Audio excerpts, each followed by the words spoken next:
Odamlar o'z-o'zidan gapirmayapti va o'z-o'zidan Советник главы Минэкологии Узбекистана Расул Кушербаев предложил включить официального представителя МИД России Марию Захарову в список иностранных граждан, пребывание которых в Узбекистане считается нежелательным.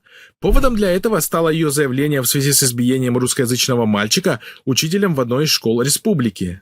Мы никогда не вмешивались во внутренние дела России, в частности, в происходящее в российских школах. Это сугубо внутреннее дело России. Поэтому вмешательство представителя МИД России Марии Захаровой во внутренние дела Узбекистана, связанное с инцидентом в ташкентской школе, это не просто случайное высказывание, заявил Кушербаев. Настало время включить Захарову в список иностранных граждан и лиц без гражданства, которым запрещен въезд в Узбекистан.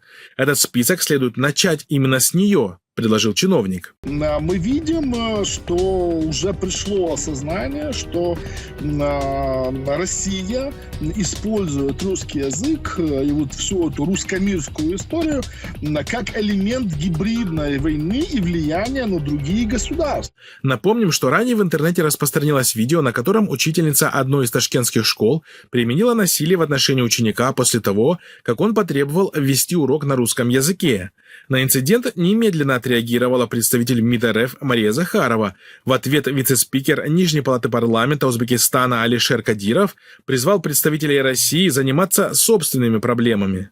Вместо того, чтобы беспокоиться о наших внутренних делах, было бы правильно, если бы они занимались собственными проблемами, которых у них предостаточно, заявил он. В общем, кто такие русские и какие они шовинисты, поняли уже и в Узбекистане, и в Казахстане, и в других государствах, которые все прекрасно понимают, что это империя, которая ко всем относится как ко второму сорту. Примечательно, что в самой России дети мигрантов из Центральной Азии постоянно сталкиваются с трудностями при зачислении в детские сады и школы.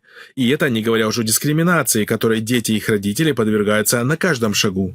В торговых центрах одни мигранты, в школах учительница, это такой резонансный был случай, отказалась преподавать в школе, потому что там в основном узбеки и таджики. Русских в школах